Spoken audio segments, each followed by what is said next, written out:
All right. Mr. Experts, in your report, you assume for purposes of your terminal period that the long-term growth rate was 2.5%. Would your result have changed if you used 3%? 4%? Could you have used 4%? How do you answer that? Well, if you say, would your answer change, the answer is yes. All right. Why didn't you? That's the follow-up. Because I felt using 4%. I felt using 4% would overstate the value. All right.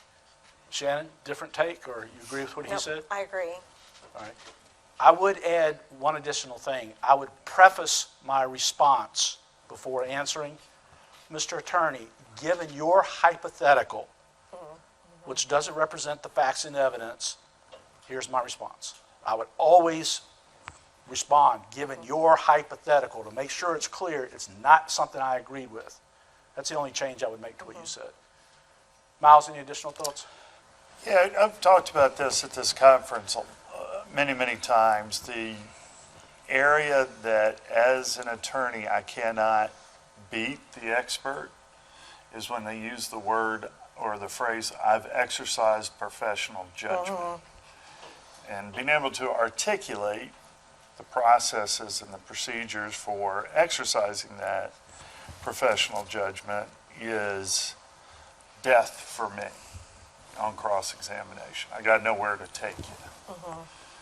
Unless I've got my own expert that's going to say the assumptions they made and the rates that they used were fantasy land numbers. And then it's back to beauty contest. He's mean. Fantasy land, that's where you live. Mr. Yeanoplos in your ivory tower. Hey, we're trying to want more people to come into being expert witnesses, not scare them away. What a great way to make a living, right? Right. To tear down. Go into the courtroom and have people try to make you look as stupid as possible. All right, I'm losing control again. We have a question from the audience. Never testified, but I guess what my question is, as an expert witness, you're just talking about, well, the other person's numbers are fantasy land, right? I mean, is that your job, or is that the job of the attorney? And how does that,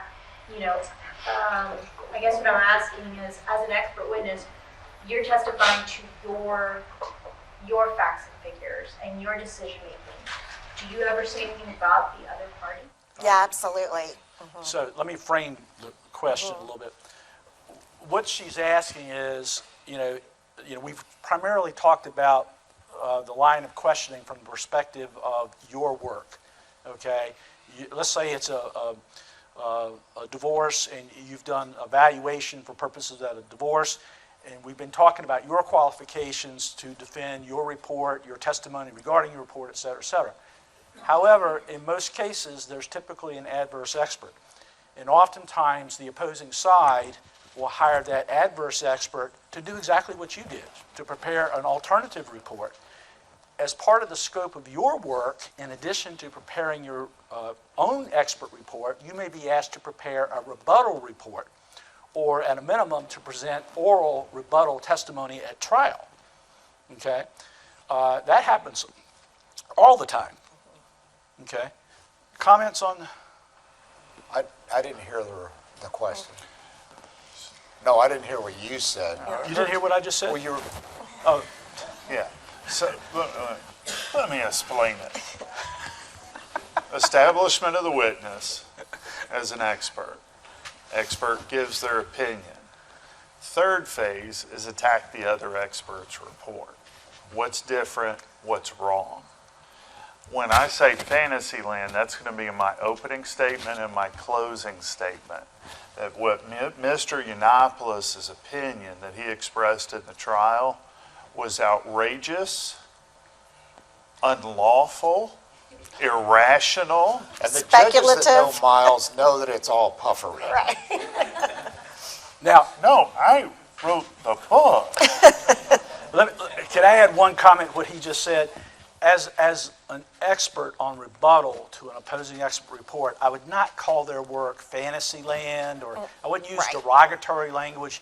You don't want to demean that, you want to come across as professional. Right. Stay away from superlatives. Yeah, right. Right. Factually. You I wanna- was speaking as counsel. That's what I was going to say. Yeah, He's he speaking can as do the that. His attorney. job is to Right. do this. His job is to do that, but you, as the rebuttal expert, you want to, again, come across as professional and just factual criticisms of the opposing expert report. Right, and the terrible words I'm going to use about the other expert, probably my expert gave me.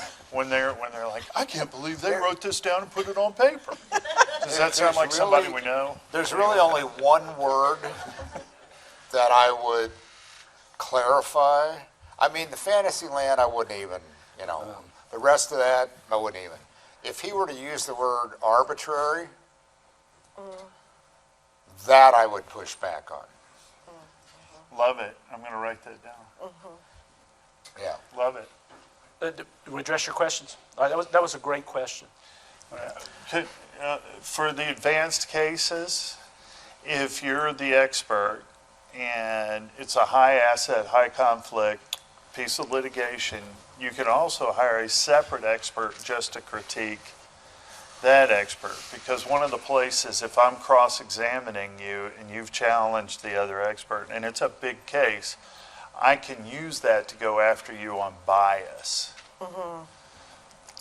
And there's nowhere for you to go. I can win that. But if we're only talking about, your typical meat and potato divorce where the total assets are under 25 million, the judge isn't going to expect a separate set of eyes on the thing. What? Your typical divorce, 25 million. No, under 25. Under, You've been, any typical. you've been, Yeah. Well, but in the judge's mind, there is a scope in terms of what's reasonable for expert witness testimony. Rob, you haven't been getting your share of business here. Now that Are we- you've are moved we gonna across talk the about- state.